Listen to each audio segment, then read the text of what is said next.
Welcome back to This Is How We Create. My name is Martine Severin, your host. Art has long served as a medium for exploring identity, displacement, and belonging. Today, we're joined by an artist whose work embodies these themes through a remarkable range of expression. Phoebe Boswell, born in Nairobi and raised between Oman and Bahrain before settling in London, creates art that defies simple categorization. Moving fluidly between drawing, animation, sound, and interactive installations, Boswell's work speaks to what she calls the porous space between here and there. Her pieces, which can be found in the collections from the British Museum to the Los Angeles County Museum of Art, explore everything from protest to intimacy, grief to liberation. I'm so excited to have Phoebe on the show. Phoebe, welcome. Hi, lovely to be here. Thanks for having me. Okay, so we love to start in thinking about how your early upbringing influences the work that you do here currently. So, growing up, your father was a pilot and your mother was a teacher. Could you share with us your early childhood memories of growing up in the Middle East? And if you could tell us about any exposures to creativity and art that might have influenced your journey into your creative field. Of course. So I was born in Kenya. My mother is Kikuyu Kenyan, and my father's family moved to Kenya for 4 generations before him and settled there. So they were colonial British settlers. And he was the 4th generation of them. So you can imagine when they came together, even though Kenya, by the time they got together, had already won independence back from the British, it was a controversial marriage still socially. And they ended up having my sister Freddie and I.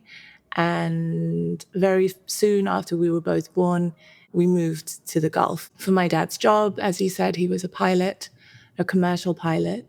And I think in some way they wanted us to, they had this, very ideological belief that their children would be, the people of some kind of new world where race didn't matter and nation state didn't matter, and we could kind of be whoever we wanted to be in the world. And so I think they moved us from Kenya because Kenya was still kind of riddled with so much of what they had kind of dealt with growing up. So I think that was quite a fundamental starting point for me to be kind of removed from Kenya in a sense. I sometimes say it kind of more violently when I'm in my feelings about it being kind of amputated from Kenya. But we were raised in the Gulf as expatriates in these kind of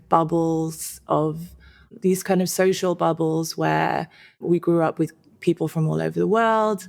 And in many ways, it was a very idyllic childhood because we were just in such diverse company all the time. And we didn't have a kind of reckoning of the subjectivities that this world that we know places on us. So I've always just been very curious about people, about who we are and why we believe the things we do and why we do what we do. And I've always kind of felt outside of places, like I've never felt that I belong really anywhere. And so for me has always been this kind of observational way of placing myself or, putting myself in relation to others.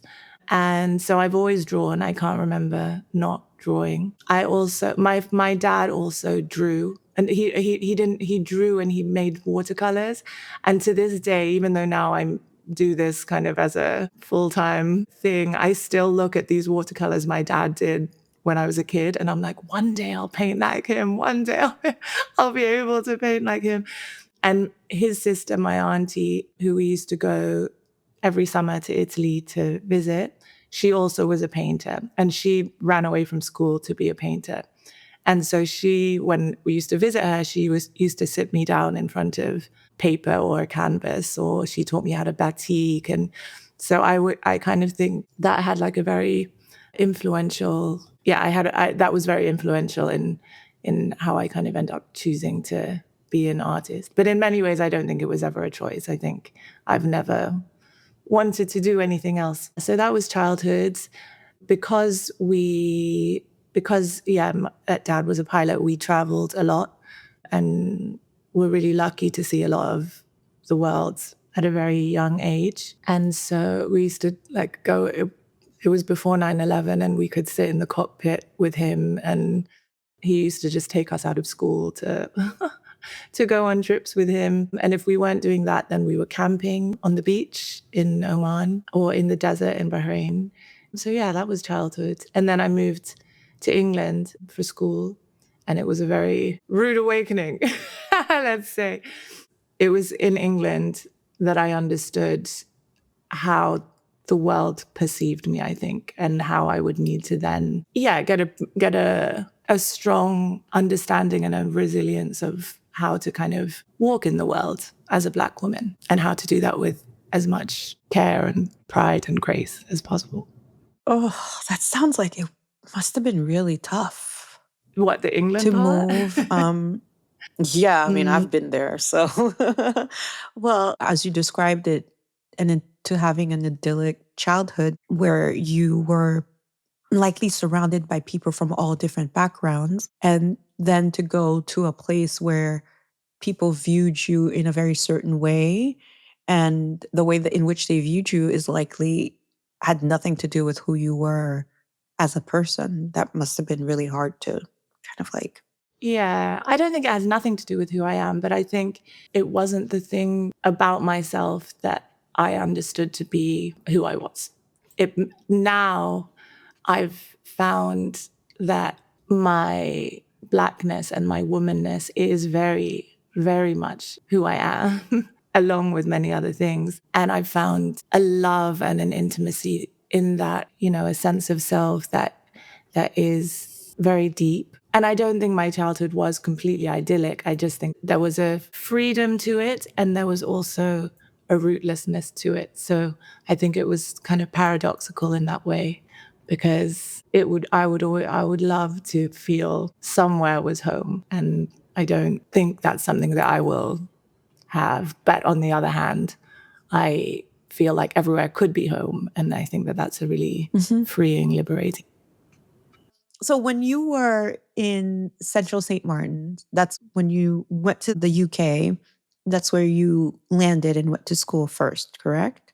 No, I landed in a boarding school in Surrey in the countryside. And I was an art scholar at this school. I'd never boarded, obviously, and I'd never lived in England, and I'd never experienced the cold before. And we were in the middle of nowhere in the rural countryside. I went to the Life Room for the first time. I started to go to museums more, because where I grew up, there wasn't much in the way of going to see art. So I had 2 years doing A levels there, and then I moved to London to St. Martin's, did a short foundation course, and then went to the Slade to do painting. And then I went back to St. Martin's to do animation.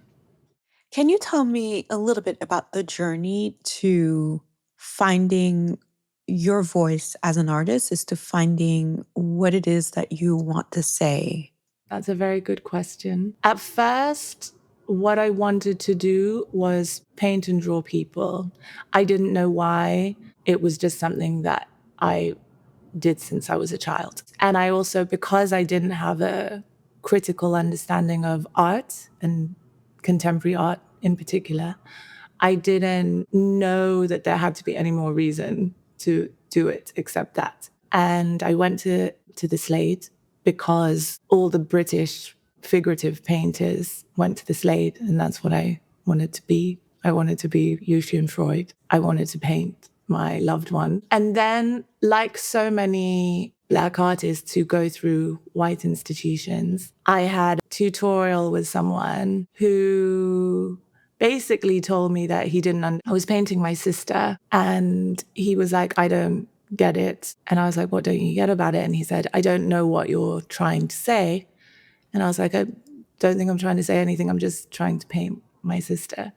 And he's like, And he said, I think you should make her blacker. And I was like, I didn't really know how to answer him. And then he said, what if it was a portrait of a Black woman, I would know what you were saying. And I was just stunned by this. And then he said, what I suggest you do is stop buying paint and instead spend your money on Miles Davis records and go and hang out in Brixton. And basically he was saying my way of being a Black woman artist wasn't what he understood. And because it wasn't what he understood, it wasn't relevant, or it wasn't good enough, or it wasn't. And I knew what he was saying was heinous, but I was too young and too uncritical to be able to know how to answer him or how to at least counter it in my own spirit. So it really floored me, like it paralyzed me very deeply. And I did stop buying paint. And I kind of muddled through the rest of art school, but like really demoralized and really just feeling like I was fraudulent, like I didn't have anything to say because what I was saying didn't fit into this box that he was trying to kind of create for me, or he was opening for me. And so, but at the same time, I also wasn't ready, I don't think, to really dig into that hole of what is missing and what does my art have to fill. Like, I don't think I was ready to do that deep work yet. And so instead, I just kind of built a big toolkit of skills. Like, I started to do animation. I started to play with installation. I became really obsessed with space. And in a way, maybe it was trying to kind of mark out some kind of territory for myself or something. I don't know. But became really interested in projections. And then I left art school, did animation, and slowly started to kind of realize that I'd built this kind of way of language making that had a lot of different elements to it. I then started becoming really homesick for Kenya in a way that I couldn't comprehend because I didn't know Kenya well enough. I only knew it as a place I used to go on holiday. And so I decided to do this project where I asked both of my parents to tell me about their memories of home, of Kenya. And obviously they have very opposite memories, very different memories. And I thought that even though I feel like I can't authentically go home and I can't authentically own home because I don't have memories of home, I do have these two parents who have those memories. So naively, I thought that it was going to be like a 2-channel animation that would have my mother's linear story, my father's linear story. And so in the middle, I'd find myself. But obviously, as soon as you start to listen to the life of two real people, you realize how non-linear life is and how tangled love is and how impossible it is to create anything that has the structure of a line or a border or so I ended up working on this for 2 years, and I started using just very small stories from their testimonies rather than the big grand narratives. I was just taking these little tiny memories that they both had and rendering them in all of these different mediums like drawing, animation, props, various different things, sound. And I ended up putting it all into the only place that I remember of Kenya, which is my grandmother's living room. And so it ended up being this living room that was kind of imbued with all of these kind of mini narratives that make up who we are, and inadvertently and advertently tell the story of Kenya and its the brutal colonial story of Kenya and how that still lives really present in the intimacy of our living space. And this work ended up being my first kind of significant show. I remember I showed with alongside John Akomfra and Rashad Newsom at this gallery called Carol Fletcher. And it really marked for me an understanding of what's important to me and how I want to speak and how I want to make work, because it was very multi-layered. It allowed for multiple readings.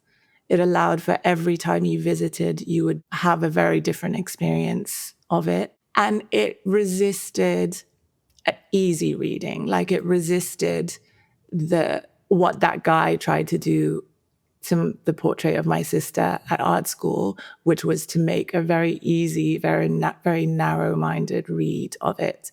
And I realized that something about the complexity of us requires, and by us I mean diasporic folk, indigenous folk, anyone who's ever felt that they don't fit down as an easy line. Our complexity is so beautifully requiring of a language that resists narrow-mindedness and resists breaking. So that's kind of how I started to think about making, and how making has to be this intuitive thing. Making usually has to be something that has multiple inroads, that you find yourself somewhere in the middle of, and that offers multiple points of view, so you're not kind of left with one didactic or dogmatic way of understanding something. How long did that process take you to understand that this story needed to be told through multiple layers and through sound, through a visual experience, and so on? How long did that whole process take? That piece of work, that project, was a 2-year solid endeavor. It also made me really aware of what a different medium does to the reading of a work or the experiencing of a work. Like, for example, my father told me a story that has kind of stuck with him his whole life, of seeing this man being wrapped in a blanket and tied to a tree and whipped when he was about 7. And this made him at 7 realize what his skin color as a white person in Kenya was and what his history was. And in many ways, I think it kind of coursed his path moving forward, I think. So he told me the story, and I made an animation of this scene, just a drawn animation of this scene. And he came to the studio and I showed it to him, projected on a wall. And it was just really, he was like, I told you this story and then you've made it into a cartoon. And it was really heavy-handed and really, like, I realized afterwards, kind of careless. And so, but it was still probably one of the most important memories of at least how I came into being, I guess. So I ended up making it a tiny animation projected onto a bone china teapot with custom drawing of a fig tree, which is where the man was tied. And it sat in the middle of the gallery, in the middle of this living room space.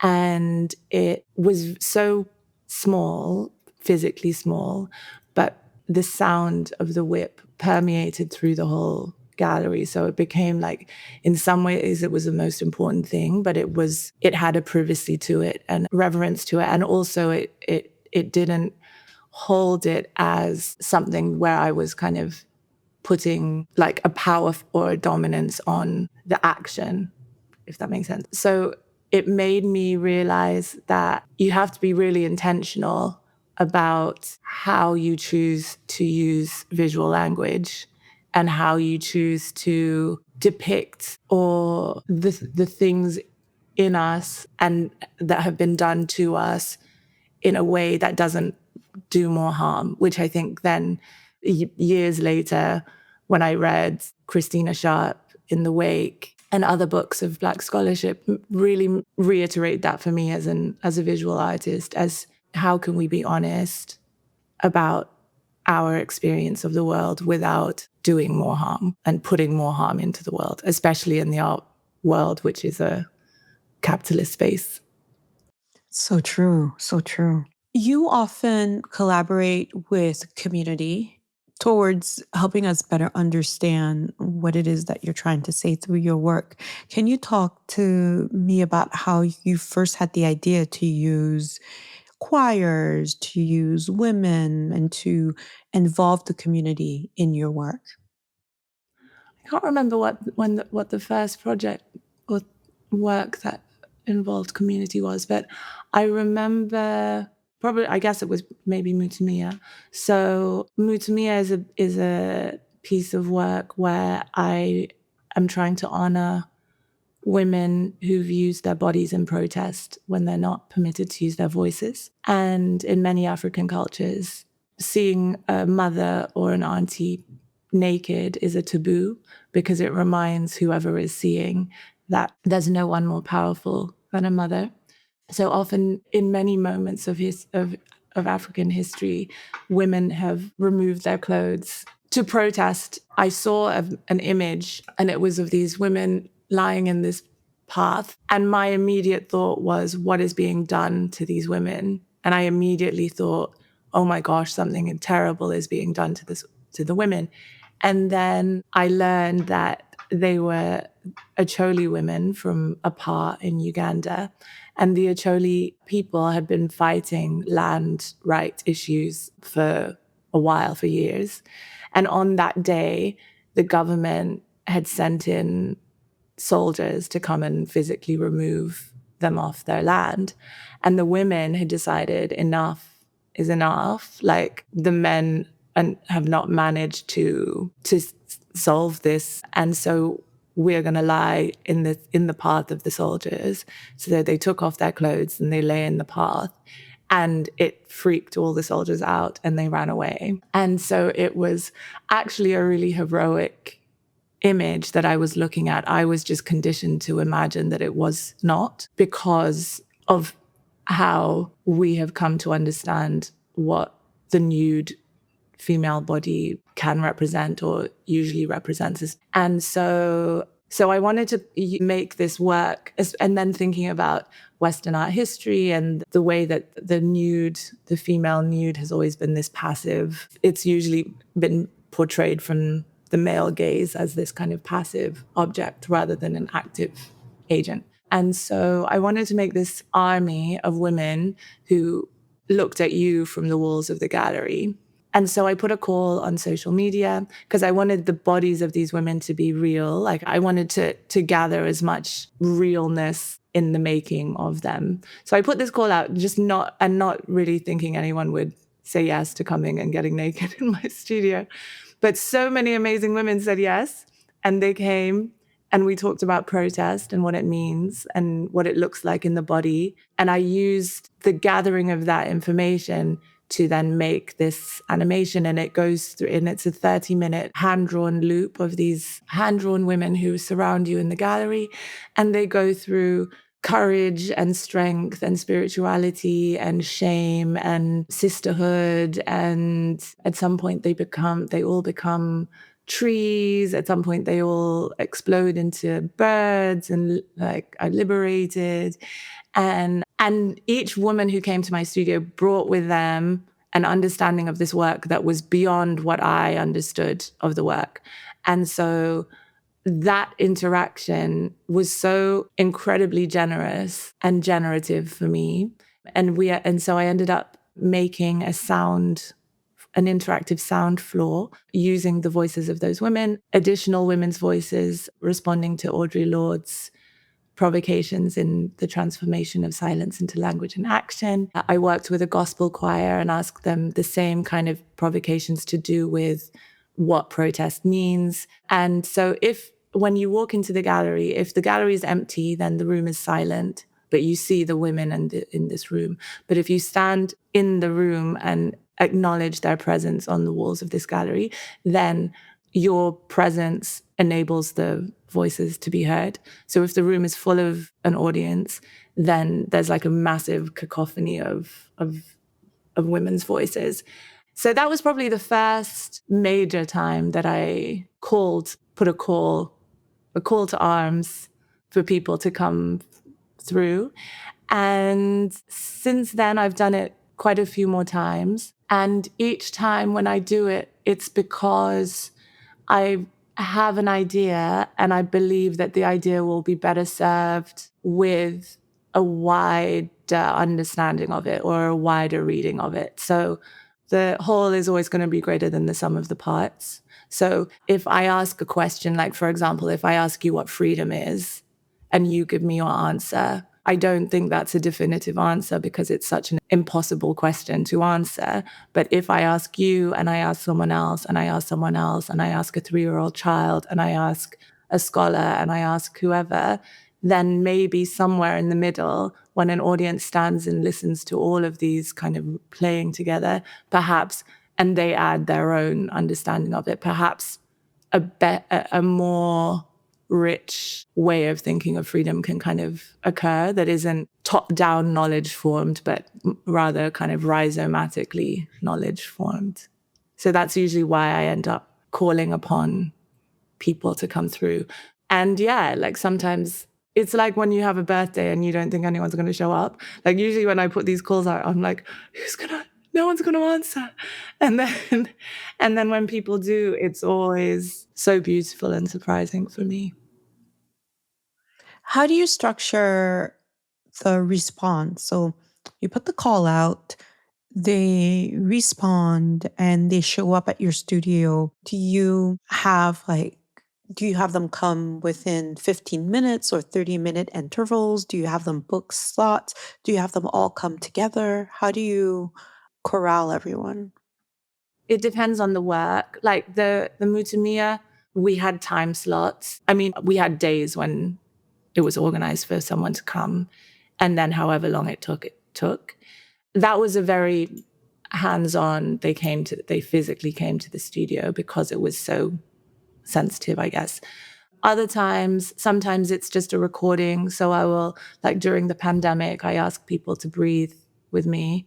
And so they sent in their recordings and I gave them, and because my sister makes podcasts, so she was able to give them enough guidance to be able to kind of independently do it for the most part. Most recently, I did a work where I learned that 95% of Black British adults don't swim or can't swim.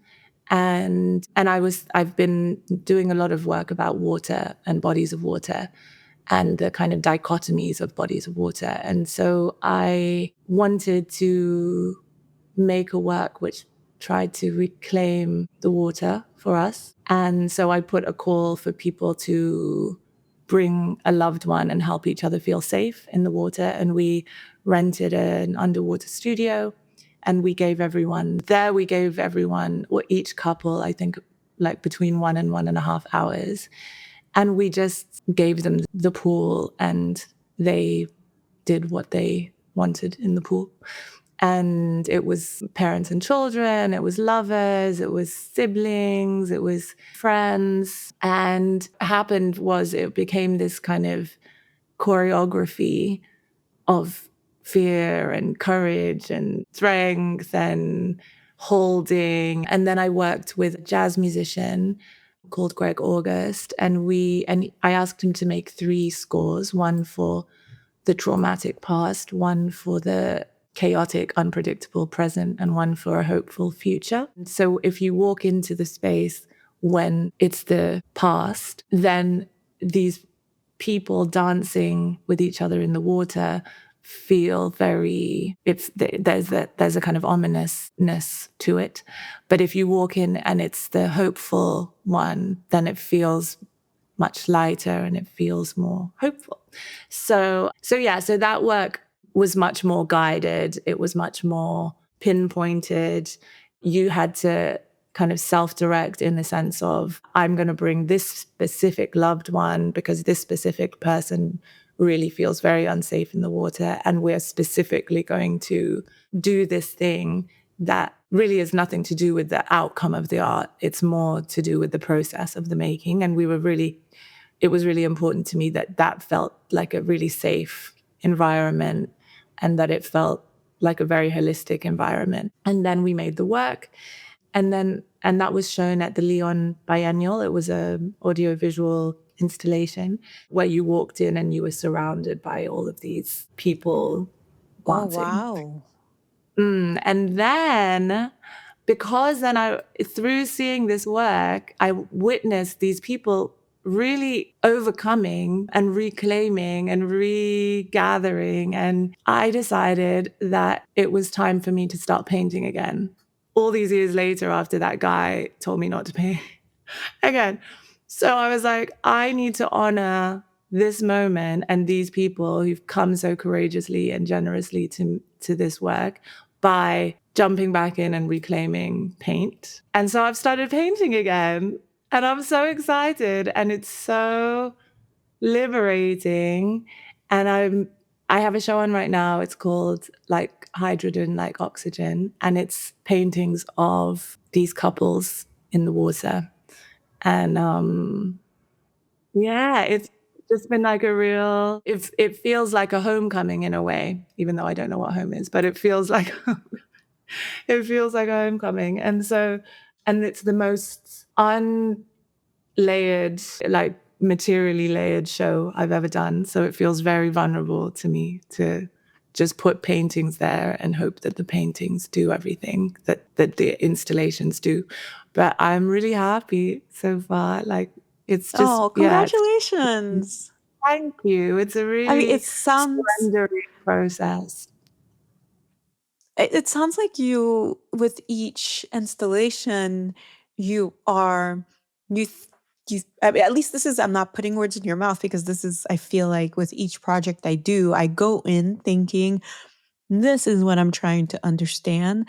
And then at the end, and it could be right at the end, it could be in the middle, or it could be a year later, I realize, oh, that's what I needed to get out of this experience. And so it sounds like, the same thing kind of happens to you, and that through this installation, you kind of let go of this fear and this frustration, maybe. And I don't want to put the words in your mouth in terms of the feeling, but at least the resistance, I guess, is what I want to say. You let go of that resistance and went back.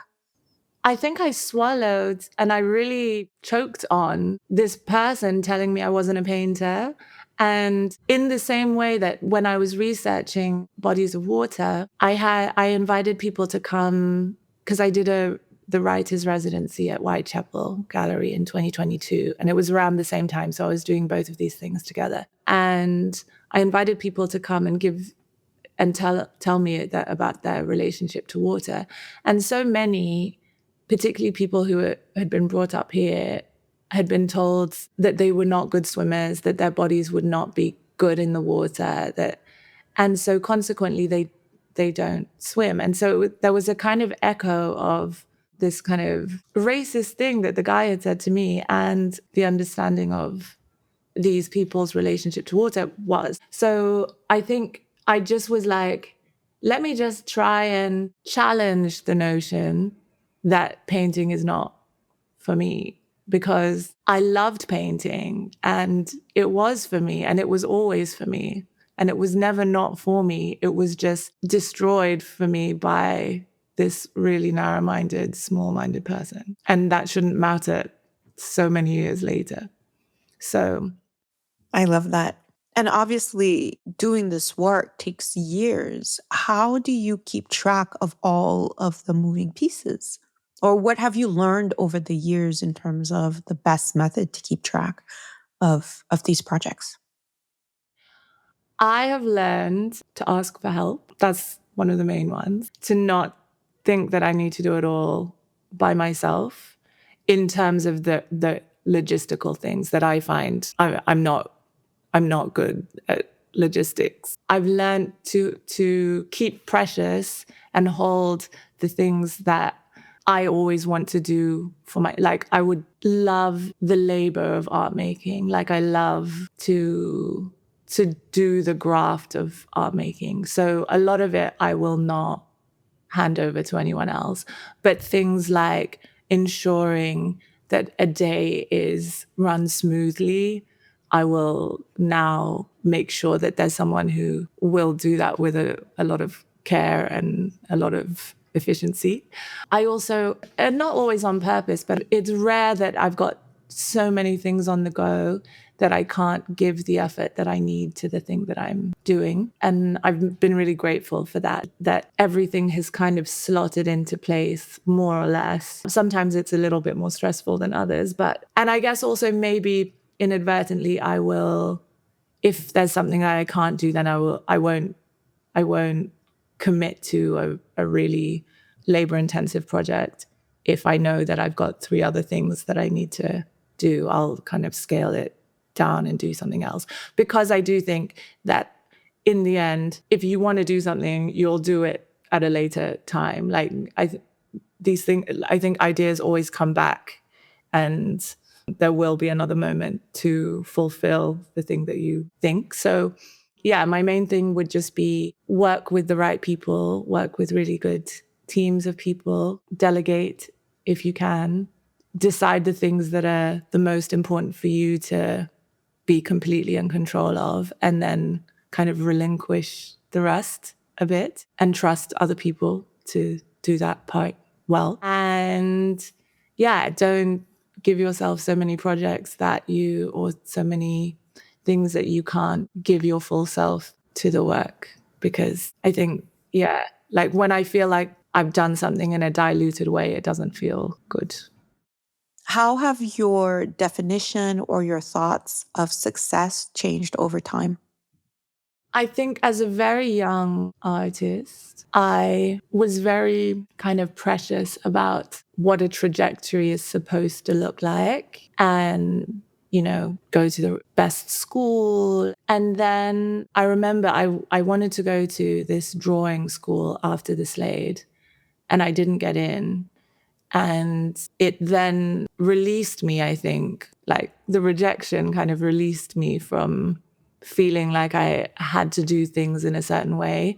And that's when I went and then did animation. And animation just took me on this very different path for a little while, which opened up a lot for me in terms of how I think about space and how I think about technology. And it led me towards interactivity and different things like that. So if I had got all the things that I wanted, then I probably wouldn't. I would have had like maybe a smaller way of working, perhaps. And then I think the next really significant thing that kind of forced me to go off course, I had like a really bad injury in 2017, and a kind of life-changing injury.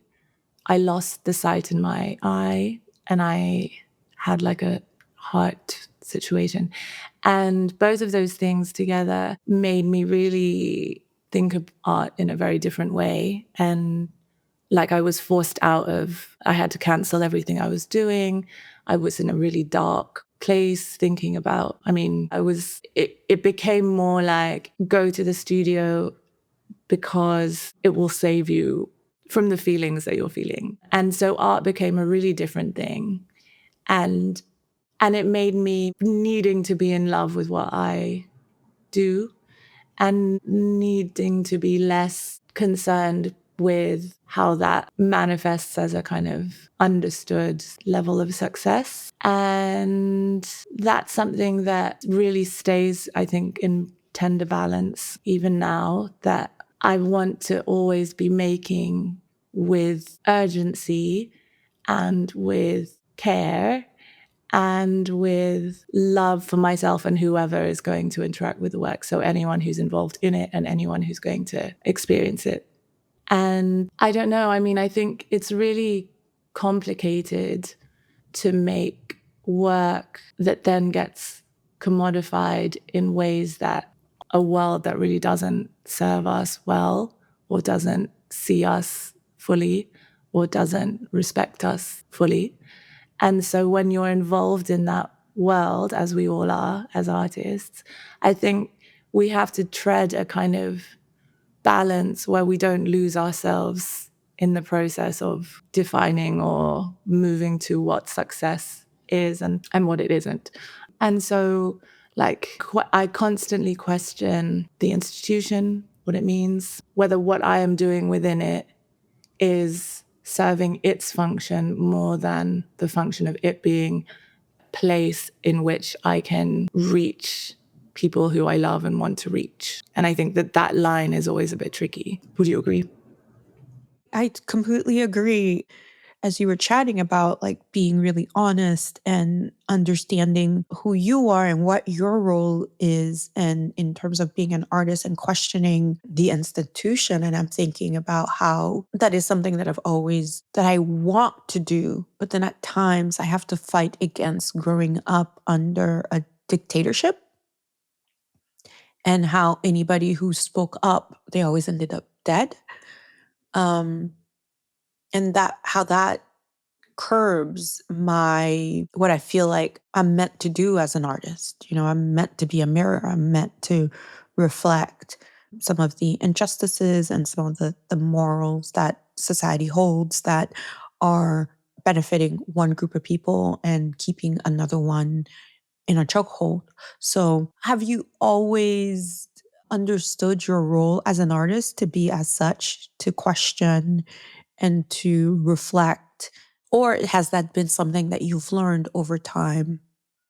It's something that I've learned over time. Like, I think I've grown in consciousness for sure. But I also think that we really don't need to beat ourselves up in a world that already does enough of that, right? Like, I don't think that you need to, because also the other thing is that we live in a really warped time where work that claims to call out injustice is the most commodified in some way, like the most commodified and popular, work. So, which then props up the same system that, so like, I think it's more about being as liberated in yourself, whatever that means. And if that means taking photos of flowers, or if it means singing at the top of your voice, or if it means, like, I don't think that it has to, I don't think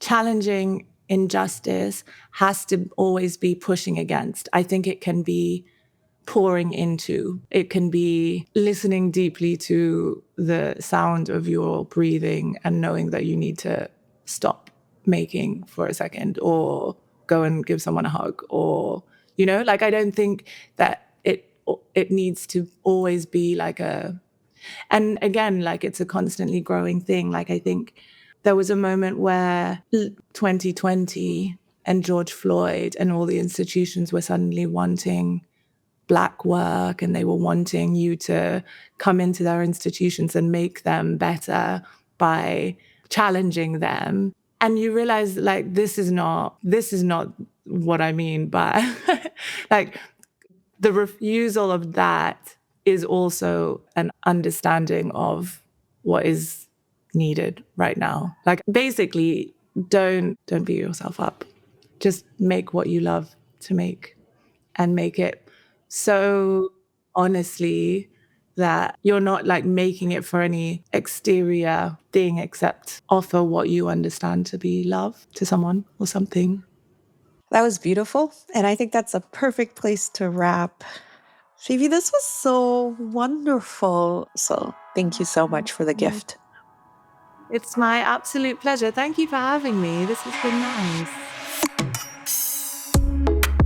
Hi there. If you're loving the show, would you mind taking a quick second to leave us a 5-star review on your favorite go-to podcast app? While you're at it, subscribe to our Substack newsletter, Creative Matters. You can find the link to subscribe in the show notes. All right, that's all that I have for you today. Bye.